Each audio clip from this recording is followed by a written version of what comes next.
Greetings traders, this is Houston Trong from thetradingedge.org, and here is your weekly market outlook for August the 24th to the 28th, 2020. Well, I hope you had a good trading week, and while we're coming to the end of summer, this past week was anything but boring in the markets. There were tons of headlines, tons of market moving activities, and just a lot of different stories going on. So first and foremost, let's just reiterate some of these just to get them out of the way. So congratulations to the SPY holders. SPY, SPY, as well as the SP 500 hit all-time highs again. So the big crash back in Q1 is now all but a bad dream, a nightmare, and that's well past behind us. So this was now one of the shortest bear markets in history, and the Qs and the SPYs are back to all-time highs, and that's where they're going to open up on Monday. Tesla holders, congratulations! It crossed the 2,000 barrier this past week, and it kept on going. And Tesla's going to split. I believe next week. I think on Friday. So we can expect this stock to probably head even higher after the split. As well as Apple, another big name stock. Congrats to the Apple shareholders, Warren Buffett being one of the biggest shareholders out there. Well, this thing, passed the $2 trillion market cap, line in the sand, and it kept on going. So, Apple's going to split, I think this Monday, Apple splits, and you can expect this stock to keep on climbing as well. So, certainly lots to be happy for if you're a bull. You own some of these names. A lot of these folks, I'm sure, a lot of folks who are holding these names, can well deservedly pop some champagne, especially if they held it through that downturn. So, in terms of the coming week here, let's talk about that, and then we'll revisit some of the bigger narratives. But for the coming week, on the econ calendar front, we have a few things you need to watch out for. On Tuesday, you got the consumer confidence, new home sales number. Nothing should be too groundbreaking there. I think, if anything, it's going to basically support the ongoing trend to the upside.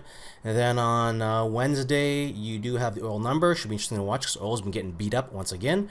And then on Thursday, this is when you got to watch out potential volatility. So watch out to what you carry overnight on Wednesday, because on Thursday morning you have the monthly GDP number as well as the weekly jobs claims number. So this past week, the jobs claims came in high again, came in worse than expected. So if you recall, last week the jobs claims came better than expected, and that was under 1 million. Okay, and this past week it went back above the 1 million mark again, and it was higher than expected in terms of jobs claims.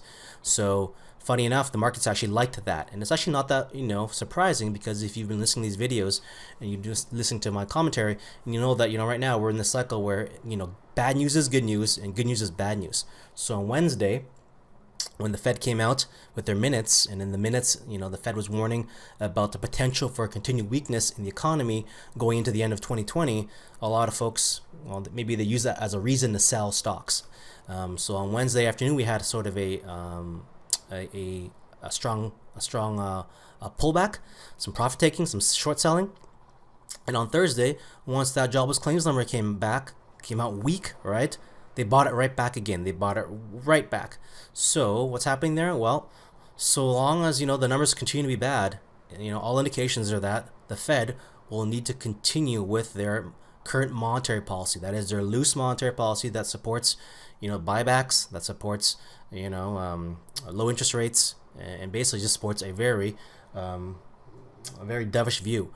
So long as the bad news continues to roll out, right? And there's one can even say, so long as we don't have a vaccine, that should continue to be good for stocks. Once we get a vaccine, this could actually be a negative headwind for the stocks, because at some point, if there is a vaccine, the Fed may need to actually pull back on their monetary stance, because there's less justification for them to be supporting the economy the way it is if there's in fact a vaccine. But we'll wait and see how that plays out. Finally, on Friday, we have the personal income and outlays number at 8:30. Shouldn't be a major market mover, but again, something to be aware of. On the earnings front, we do have a slower earnings calendar this coming week, but definitely some notable names that I'll be watching. Starting on Tuesday, there are about a dozen names reporting on Monday, but for me, the day will be Tuesday, Thursday, Wednesday, and Thursday. That'll be interesting. On Tuesday, we have a number of tech names that I'm going to be watching, and retail names. So CRM, Salesforce.com. That is, they're reporting. It's always a good one to watch if you're tracking the enterprise software space. You get a big cloud player. You have Best Buy, which has been on a tear, all-time highs. Once again this week, Autodesk will be one to watch. That's usually a strong stock, expected to go higher. Intuit, Pure Storage, and I like to watch Toll as well. TOL, Toll Brothers, home builders have been on a tear, and we'll talk about that at the end of the video. Wednesday, we're watching Box, BILI, so that's Billy, as well as PLAN, Anaplan. And on Thursday, we'll also be looking at a few names. Okta, been watching that one for a while. OKTA was a high flyer, has taken a bit of a pullback now, but interesting to see. I'm expecting that perhaps we might get a little bit of a rally going into earnings on OKTA, and Workday, another enterprise software player. It'll be interesting to watch that one report. And you got the good old Dollar Tree, DLTR, and DG, the Dollar General, also reporting on Thursday. So that being said, let's jump to the charts now, and let's talk a little bit more about the current narrative of the markets, and then we'll get into some the usual charts. So this chart I want to start off with first today. This is not the chart I usually show first. This is the FNGU ETF.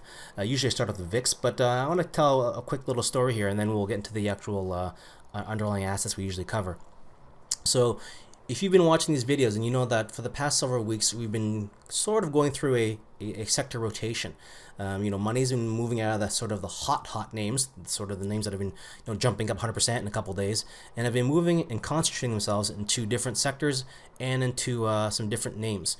So we saw these strength in some of the bigger cap names, and we see some concentration and strength in these sort of lower ADR names, so the more stable names that are not the riskier names that that people are trading when things are kind of recovering or crashing.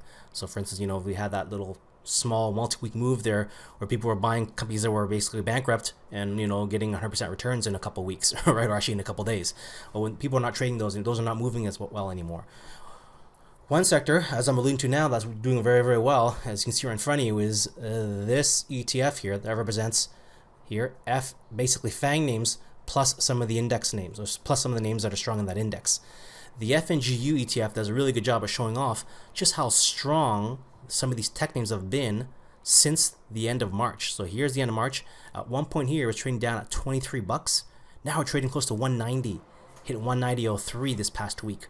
So huge move here, and now we're MOMO up on this name. So you may be curious, what's inside the FNGU ETF? You can Google it yourself, but basically you got the FANG names. So you got your Facebook, you got your Apple, your Amazon, your Netflix, and your Google, and you have some other big tech names that are very concentrated and that form some of the bigger names in the queues. So you got your Twitter, of course you got Tesla, Baba, Baidu, and Nvidia. If those all sound like names that are doing well, then yeah, that's right. Those are all names that are crushing right now, and this is why this index is trading the way it is. It is really flying. So if you look at previous market cycles, it's not unusual for there to be a concentration of investors in certain names. If you look and examine, let's say, the rally of the late 80s, then people were in the IBMs of the world. That at that one point was the biggest tech name in the world, and everyone was inside had a holding an IBM. Well, so this concentration of stocks, concentration of investors in certain stocks is not new, but it's something that you need to continue to watch out for, because it's just common sense that if everyone gets into a certain stock, there'll be no more buyers left, right? So that's when you start wanting to see, if the expectation can continue. Otherwise, if it doesn't, that's when it sets up for potentially some really, really good, interesting trading opportunities. So for now, we're seeing a very strong concentration into the big tech names. This means that there's actually a divergence between the indices and some of the underlying stocks that consist it. So we saw this past week is that the Qs, hit all-time highs. The SPY hit all-time highs. But you know what's not happening? The number of stocks inside the SPY, for instance, haven't all been going up. As we're seeing fewer and fewer names actually participating in this latest rally, back those all-time highs, and now we're seeing a negative divergence between the number of stocks, hitting those all-time highs, and number of stocks that are actually participating. So I'll pop out the S1 FI index now, and this is one I like to revisit every single week because now the divergence is becoming quite apparent. So this is the daily chart, and just you can eyeball it. So here the S1 FI tracks a number of stocks above their 50-day moving average, and since here we created a high point here in June, but since that point we have never been able to recapture that high watermark. This high watermark, as we mentioned back in June, it was a very high reading. It was like over 96%. You have to go back a ways, like several years, before you can get a reading that high. So it's very unlikely that we're going to get back up there. We haven't gotten back up there. But what you're seeing now is you're actually starting to get here some lower lows. All right. So as you move higher here, you have fewer and fewer stocks participating and even staying above their 50-day moving average. So this now creates the condition for negative divergence. And now we want to wait for price to confirm a reversal. You don't want to simply sell the high here just because you think that that it can't go any higher because of this condition. No, the markets can go a lot higher than you can remain solvent if you decide to short here. Now at this point here, because it's all blue sky, it's all based on investor sentiment, right? So however frothy it gets, it's going to be based up to how excited or emotional people get about the stock market. If all of a sudden we have a rush of new money coming into the markets because people want to participate in these all-time highs, then things can go a lot higher, especially now that you're seeing tech companies like Apple and Tesla splitting their stock, right? We have companies splitting their stock now, and this theoretically allows for maybe more retail traders to purchase these stocks without having to use margin, as an example. There's also talk that maybe Amazon may split their stock. So again, Amazon's trading at, what is it now, 3,000 something. Let's pull up Amazon here. Actually, I want to pull it up over here. Amazon is trading at, I want to say 3,300.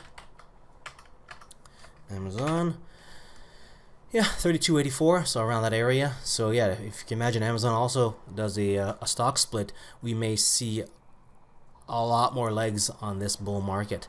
So that being said, going back to the theme here, we want to be watching out here now and looking to see for a potential reversal, especially as it pertains to the higher time frames, to set up a possible reversal. So right now, those higher time frames we always look at are as follows, right? The quarterly, the monthly, and the weekly. Just by definition, the lower time frame charts will reverse earlier if a reversal happens than the higher time frame charts. This is why we look at multiple time frames, because the reversals will of course occur on the lowest time frames first, and then if they're going to work, they will come back through the higher time frames. So right now on the SPY, if you want to see a reversal occur, you need to see a prior low get taken out right there, right? So that low here, this past week's low has to get broken in order for this weekly chart to get a reversal signal. Now, the monthly chart isn't closed yet. We still have one, full trading week left, plus a day, before the monthly chart closes out. So, for now, for this thing to reverse, it has to come back through its entire range of August so far and come back out through July. So that would be a lot, right? It would take some time to go all the way down to here, create a reversal on the monthly. This is very unlikely to happen, okay? With only 1 week plus a day left of trading, it's very unlikely that this is going to occur, okay? So it's probably, if it's going to happen, it's going to be more likely to happen in September, because then when you open up in September, wherever you open up, here or up there or down here, all you got to do is take out August lows to reverse that chart. Because yeah, trying to reverse through all this range here is very, very difficult with only, again, 9 days worth of trading left in the month. Now, on the 3-month chart, all right, this is the challenge for the bears. So the outside inside is now finished in terms of the target. I've been calling for this for a long time now. Once that outside inside breaks, it's going after that pivot there, and we did it, right? So it's done. Again, how far we go here now is all a matter of investor psychology, momentum, and the frothiness that could occur at all-time highs. So this could go a lot higher, or we still have, again, here's 39 plus days left in this quarter. So to get a quarterly reversal, this quarter, you'd have to go through here and out there. very unlikely to happen, right? So, just the quarterly chart's telling you, yes, this whole rally could disappear, get 10% down here, and you'd still be technically in an uptrend. Okay, so this is why, like, this may be a good shorting. You will have some shorting opportunities in here if it comes back down, but on the longer time frame charts, investors, those traders who are looking at those time frames, they're going to be using these pullbacks as buying opportunities. Okay, so at some point, if we ever do pull back down in here, there's going to be guys that are going to be trying to pick this, because the trend over the long run is higher, right? This March blip here, or the Q1 blip, excuse me, is just basically a blip in the long term picture. So that's out of the way now. So let's now talk about our usual assets and where we go from here. So we'll go to VIX as we always do. We'll start with this chart, and let's kick things off. So outside inside, down on the VIX. Okay, so that's the 3-month chart. That's where it's going, like the SPY, but it hasn't hit those lows yet. I don't think it's gonna hit those lows. It's gonna be difficult because we've got the elections coming up in October, and you expect volatility to remain somewhat high.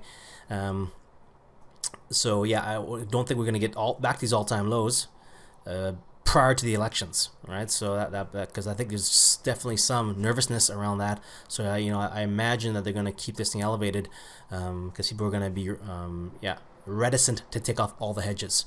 So outside bar down. That's MOMO down on the VIX chart. Weekly chart. Okay, basically 3 consecutive lower lows after that inside bar break. Inside bar down, right? So that's 3 consecutive lower lows. We still got this gap unfilled here at 23. So this week here, we came, how far did we go down here? We went down to 23.95, and there's our unfilled gap at 23. Expect that guy to get taken out at some point.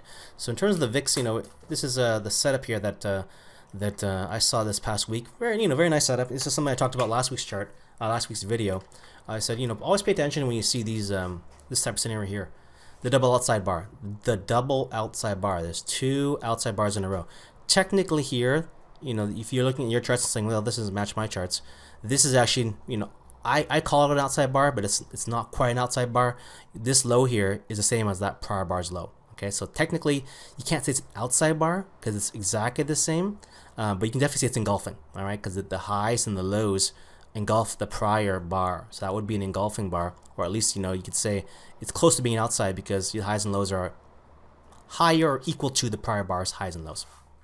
Okay, so we got double outside. That's what that's how I define it. The double outside, and this is when you want to pay attention. So this here, right, is something that you want to pay attention to because it signifies. If you remember we talked about in the past couple of videos. A lot of people getting stopped out. Just by definition, when you have 2 outside bars in a row, that there's people who are putting their stops at either ends of those bars, and so that means they're getting whipsawed, right? There's people getting whipsawed as they try to enter into shorts, and they pop up, or they enter into longs and it goes down, and they're getting stopped out on both ends. Now you repeat that for 2 bars. The second bar is the same thing, but the range is expanding. See how the range is expanding here? So that means they got back in, they try to guess it again which way it was going to go, and they got stopped out once again because you have a bar that takes up both sides. Now you really want to see what happens with the next bar. So boom, it looks like the buyers win, right? Because it gaps up. You recall, this is the Fed day, the Wednesday, the Fed day that had the sell-off in the afternoon. Look like markets are pricing in maybe some potential risk because of the Fed's warnings. The scenario was once you get double outside, if this thing fades, if you gap up on Thursday, which is what we did, and I was saying this in my chat room, there's always the opportunity if the buyers can't keep it going, that comes right back out and through the other side again. That's what's happening right now. It pops up. The buyers of the VIX got everything they wanted, right? You gap up, it was up I think 2 or 3%, and they couldn't hold it. They could not hold the gap up. It moved up a little bit for the first half an hour, and then they faded it right away. So this came all the way back through here. It filled that gap, and then it come back in a bit. On Friday, basically had an inside bar and down to close the day. So very tight action on Friday. Nothing much happened there, but now expecting this thing to come back out here and take out the other side. So anyone who got long here, these VIX buyers once again are probably gonna get brokenhearted as they if they hold on too long, it's gonna come back out and take them out on the other side. Okay, so I took a nice short in this sequence here, shorting in here on a 30-minute signal, and playing this move back to the downside already. So, you know, currently short VIX, full disclosure. So on the daily chart, it looks like this, right? So very, very clean. Okay, so outside bars. People get all nervous about outside bars. It's because they don't really understand what they're seeing. And so they, you know, people buy the outside bar, think yes, it's, you know, it engulfed it. The buyers win. That's not the case, right? It's because you know that outside bars are basically broad informations. Once you gap up here, as I said already, they have to keep going. If they don't keep going, it's going to come back through the range.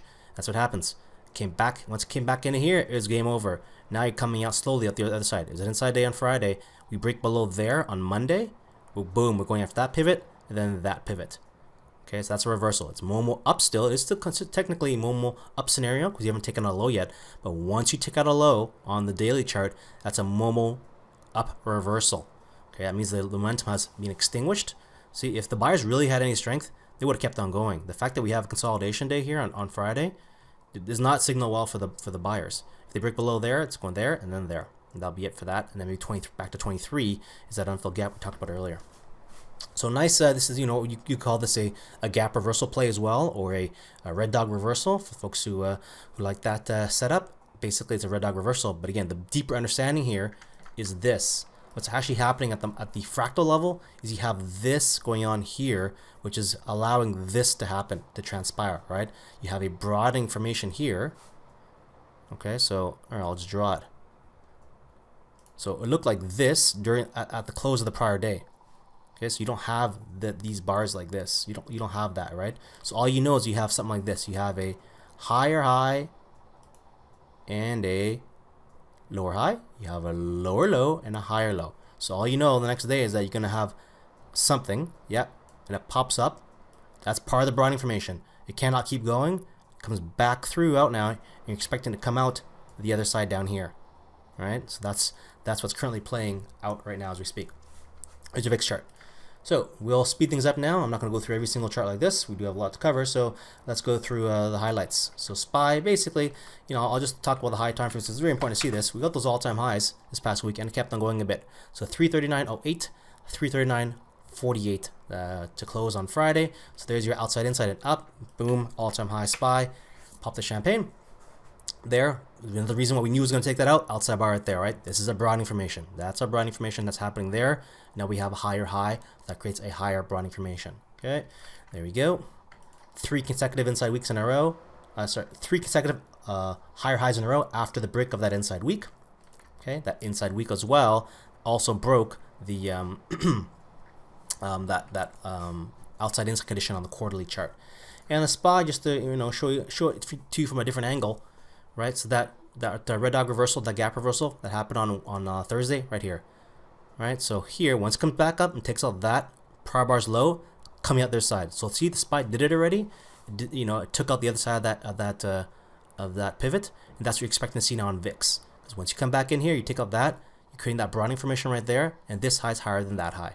Okay, so it's a small broadening formation on the daily chart, but you can imagine if you look on a smaller time frame chart, let's say the 60.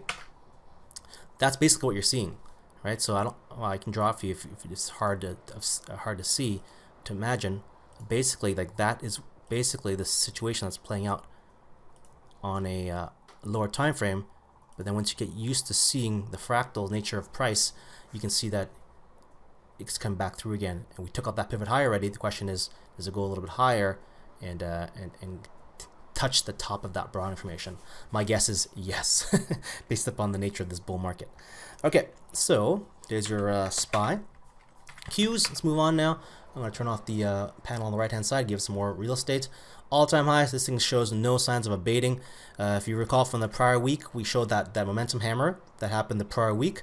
So at one point we did go, right, one side down, but it popped back up again, closed green, look at the momentum hammer, and boom, this past week up another 3.5%. So what can you say about the Qs? This thing is rocking. There's no reason for this thing to stop going at this point, especially with the Tesla and Apple splitting. If Amazon splits, man, this can go even higher. So here is your outside day now. Outside day up. That's MOMO now on the daily chart. Okay, so MOMO situation on the daily chart. Question is, how far does it go now? Simply watching for price to see how far it goes up this MOMO move. So this here also a small gap reversal play happened on Thursday, right? And they bought it right back. And all, I don't need to tell you this, but if you just listen to this, you've been listening to this, advice for a while now, then it's great for you. But if you haven't been, you've been fighting price, then you look at this chart. All I need to say is that all dips have been buyable, right? So every single dip along the way since the end of March have been buyable dips. If you've been trying to short and get cute, you don't need me to ask you if has that been working well for you or not, right? Because the easy money has been to the upside, not trying to be cute and call tops and buy short these small little dips to the downside. Some people like to be very active and they try to time the markets back and forth. The reality is, when you're in such a strong bull market like this, sometimes you just need to sit on your hands and wait for the moment to buy back into the market. Take your stops when you need to get out if price goes against you on a dip, but then again wait and reload and stick with the easier trade that's been up for now. So let's go on to Dow now. And Dow, I'm still making the call that we're going to hit all-time highs before all is said and done. Based upon Friday's close, we are now still about 6% away. So not much progress from the Dow this past week, but we're still firmly inside month and up for the month of August. So that is pretty strong. This past week, the reason why we didn't go anywhere is because we got the inside week, right? So even with all the back and forth, we didn't go anywhere. So it was an inside week now. And now, very clearly, we got the line in the sand that we need to watch, and that is the ranges of this inside week. Which way do we break? To the upside or downside? We want to watch that. We got an unfilled gap there, 288.04, not far away on the Dow. So that should be a very, very, is that a good level? Yep, 288.04. We drew it a couple weeks ago. Actually, it was last week. So yeah, that level right there. And you can see here now, we got the MOMO down reversal, that pivot there, ticks of that pivot there. But we don't go any higher. Why? It's because, look, you got the weekly open right there. So that's the weekly open, that purple line. And so usually it's going to act as resistance. In fact, the seller stepped up before that, before they could hit that level, and so it keeps the week red. Now this, actually, I might be overstating it here. This high here is 279.61, 279.74. Okay, so you got 13 cents. This high has not taken out that high, but I really expect this high to get taken out very, very shortly. So there's your Dow chart, waiting to see how this inside week gets broken on Monday, especially since you have the MOMO happening on the 4-hour chart. You got that MOMO up move now on the 4-hour chart. That was MOMO, it was a couple of outside insights to the downside here. They extinguished it, and then boom, back to the upside. Now they're going after these pivots again, that pivot specifically. Russell's the weakest of the bunch. So the Russell continues to be the lagging index. No love here. And, it's hard to blame people, right? Like, why would you want to speculate on shifty small cap companies when you can get massive gains investing in these strong, these notable and popular high-tech names, like the FANG names, the Twitters, the Teslas, and so forth, right? So people have been really disregarding the small caps. And so, yeah, the small caps, even though they're having inside month and up, it's not a strong index. Look at this move here. So here, just big picture, right? We are going outside, inside, and up still. But again, I've been saying it's going to be a challenge to get back to all-time highs. Just the nature of the Russell, people have been selling it for the past several years. It never made new all-time highs in this current cycle. So here we go. This past week we actually went inside bar down, not inside bar, but up down this past week. So here we go. Let's redraw the ranges. Now, if you want to see this thing reverse to the upside, you got to take out this past week's high. So that's how you see if this hasn't got any strength or not. Does it break back down into this range, or do you pop back above here and keep on going? The neat thing to see here is that it's quite clear that this pullback, some buyers stepped up, right, to basically defend this level here. This is the prior pivot high. So you could say, well, right now the buyers are defending. They did step up right there. They didn't let it break below the prior swing high there. So now that may be acting as a bit of support. We'll see what happens there. The Russell again hasn't been showing a lot of life here. So right now I'm watching this guy. We do have a bit of momentum to the downside. So if there's going to be any buyers stepping up, they got to take out this pivot high. These MOMO down, they got to take out that pivot high right there. That would be the a level required to overcome before then you go back up and take out that pivot high there. That would basically take out the prior week's high. So dominoes, right? So it's dominoes, and we're waiting to see how the dominoes play out. Okay, so there's your IWM. Let's talk about TSX now. TSX is slow going. So oil has been kind of weak, but the TSX, still hanging in there. You still got the outside, inside, and up. The month is still green, up 2%, nothing to write home about, but ultimately it looks like it's going to go up there. If oil catches the bid, then yeah, we're heading back there quite quickly. But right now, oil's kind of been in the doghouse. So the TSX, 2 red weeks in a row, but still higher highs each week. So yes, the weeks are ending red, but each week you're getting higher highs. So for now, the trend is still to the upside, although slowing down. So there's your TSX name, and you do have some MOMO to the downside though. So this past week you had a high open, right? So it gapped up on Monday, it gapped up on Tuesday, but here they faded it. See, so here's your gap reversal. If you open up high, you have to keep going. Otherwise, if you come back in like that, you can come back out the other side. That's what happened. Now you got the MOMO down, down, down, right? If they break above this high here, it extinguishes that MOMO down move, and then potentially we move back higher again. So that'll be something to watch for now. Let's just redraw the ranges. Boom. And boom on TSX. Grindy stuff, summertime trading. Let's see how that plays out. Emerging markets starting to come back to life again because we now have an outside bar on the weekly chart. This gets interesting. You got the inside outside on the EM product. Now, how does it break this past week's range? We go outside bar up, that's MOMO. Outside bar down, it's MOMO down. We go outside inside, right? That'll be interesting to watch as well because then that sets up the inside outside inside going into September. That'll be very interesting. So watching that range quite carefully for EM. But this kind of tells you already that the momentum that we had earlier in the week, it got extinguished. It was MOMO down reversal. MOMO down here, and then it reversed there. MOMO down reversal to the upside. Stayed red weak, right? So below that purple line is the open, it stayed red. But there's no momentum to the downside. The buyers bought it, right? Look at that. They bounced it right off of this orange line. What's that orange line? The monthly open. So they kept the month green, all right? So they kept the month green, and now let's see if they work their way back up here again, and do they go MOMO up on the weekly chart. Let's go TLT. TLT has been a back and forth kind of thing, but we did say last week, I was very firm in saying last week you want to watch the 2-day chart. Okay, the 2-day chart, we had MOMO down on the 2-day chart. So the question was, how far does it take it?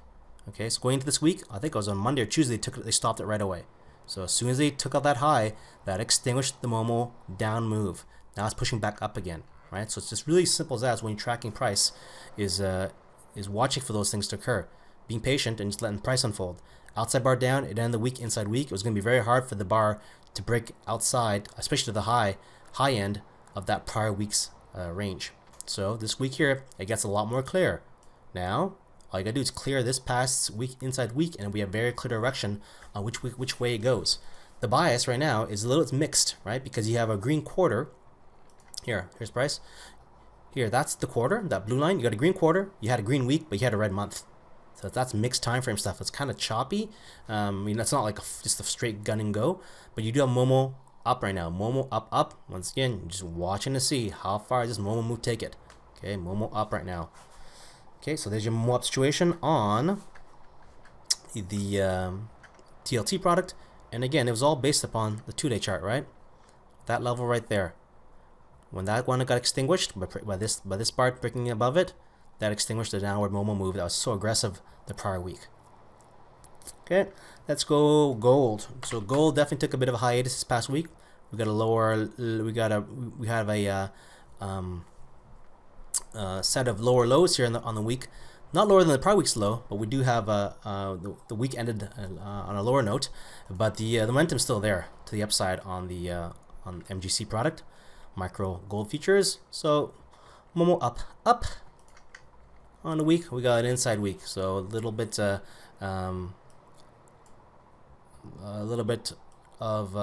back and forth there.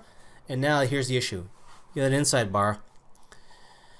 And how do you think that's going to break, right? So how you're trying to see how it breaks this range. The issue is if you break the range to the upside, you're deep inside the Bollinger Bands. That's very uncommon for that kind of move to have any legs.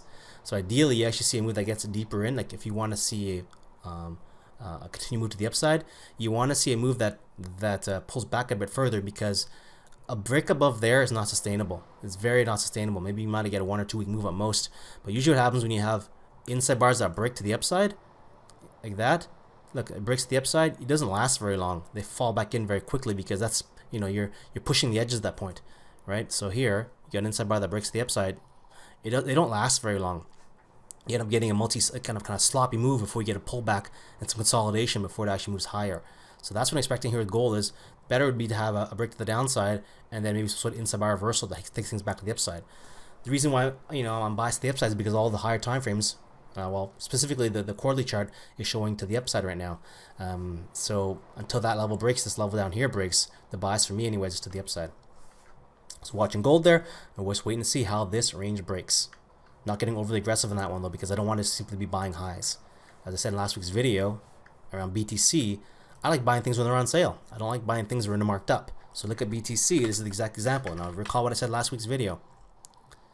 What was likely to happen? Well, let's see BTC USD. As I said in last week's video, 12,000 is not and was not an area of resistance. It was a psychological area, as I said, because people were simply looking at that area. The reason why I saying wasn't significant is because that's not where the stops were. So people can think whatever they want, but what really matters is where are your stops, right? That's people can have beliefs about things, but how are they acting on those beliefs? And they act on the beliefs by putting in orders in the market, and those orders are in the form of either buys or sells, in terms of either order entries or stops. So on the chart on BTC, as I was saying last week, yeah, so I think it was on this chart here, right there, right? So here's your 12,000. Your 12,000 is that little cyan line. So it's very likely we take out these pivots, right? So going into the week, it's like, okay, you got this pivot right there, and you got that pivot there. Those are outside bars. It's very likely, this is when the video dropped, that we take out these pivots and we pull back in again, because we're too close to the upper Bollinger Bands. We got that inside bar,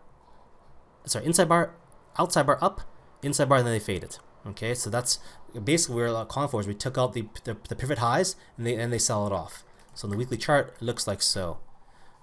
All right, so as I said about when I talked about gold, same thing. If you have an inside bar break to the upside, it's really hard, especially when you're going into highs.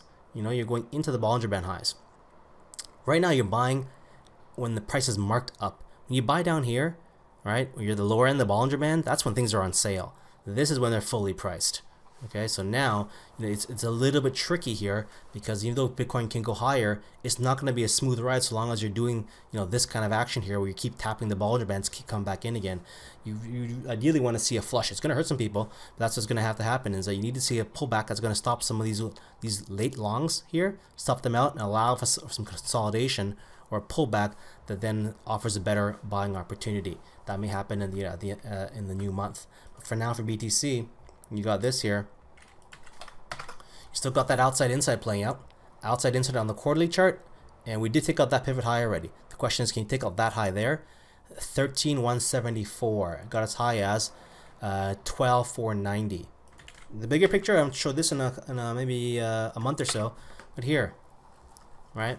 This is the yearly chart. Okay, so can you break the high of the year, or do you stay inside year? Look, we've had 2 consecutive inside years. Does this year remain inside year with 131 days left of trading? Because if you stay inside year, that means you're going to have to fall back into the range again. Or if things all of a sudden pick up and go gangbusters, that's going to happen if we break above that high there. If we break above 13,764, oh yeah, we're going after the 20,000s again, But for now, if you stay inside year like this, you can expect this thing to fade back in again to the range. By definition, right? If you stay inside year, you're not going to break above that 13,764 marker. All right, so for now, BTC, you're hitting the top of the Bollinger Band there. If you break below this low here, this past week's low, wherever we close at, if you break below here, you're going to turn the month red. So this is what I was saying. This is the danger, is that you break below there, you turn the month red, and now you could have a bit of a deeper pullback.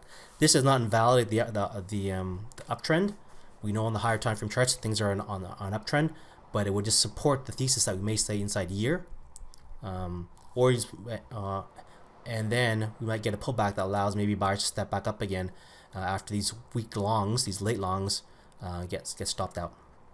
So I'm not aggressive here in BTC. I think they're easier cryptos to trade than BTC. I'm not aggressively long or short BTC. I'm actually flat BTC right now in my trading accounts. Okay, so BTC, yeah, that's it for that one. Let's talk about some names to watch for this coming week, and then we'll wrap things up with stars and dogs, as we always do. So here's a few names I'll be watching. Baidu, again, part of the FNGU ETF. Look, outside, inside. And just based upon how that FNGU ETF has been working, this thing here potentially is going to crack to the upside. Baidu, going to watch.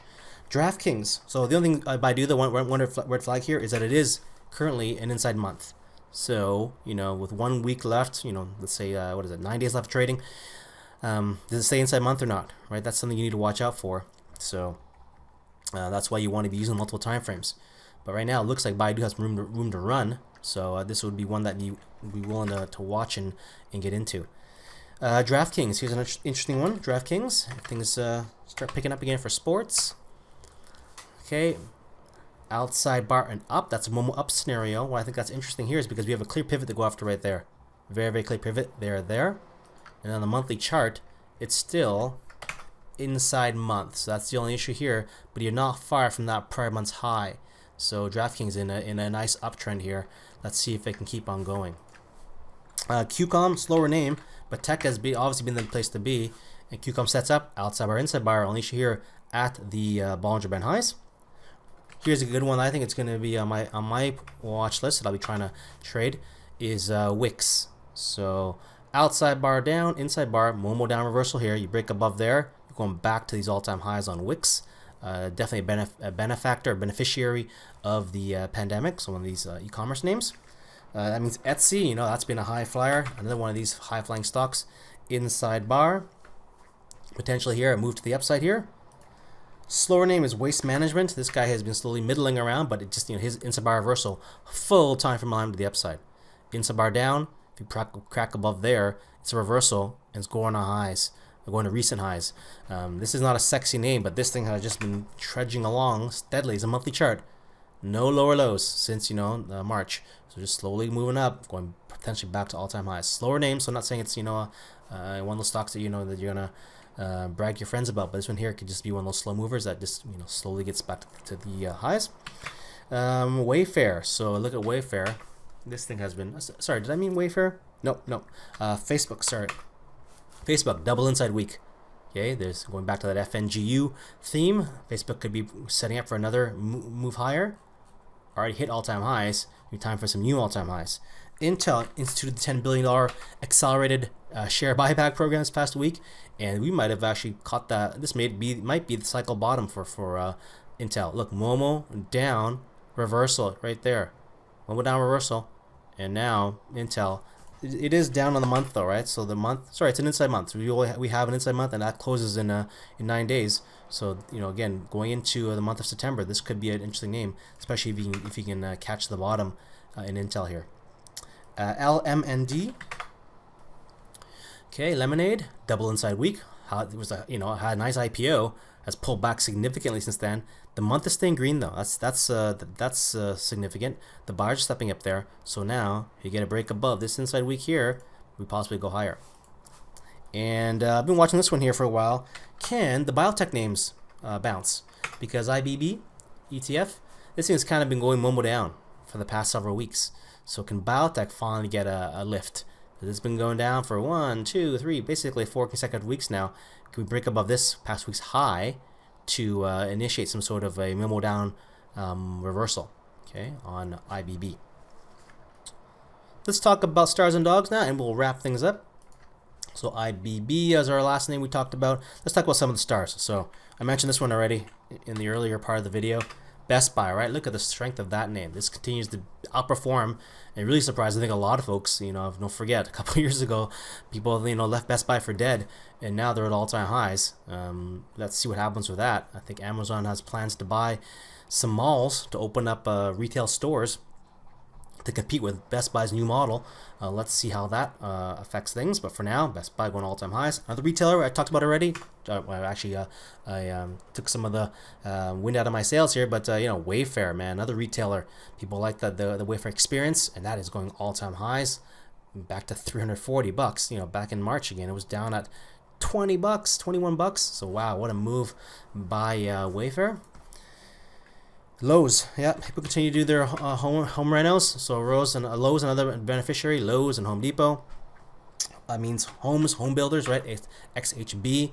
Look at the home builders. I've been talking about this for a while now, and they continue to make new highs, or very close to new highs. That means guys like Pulte Homes are doing very well for new home sales, and yep, they are going. I think that's recent highs, and all-time highs that were put in back in February, but reclaiming them there.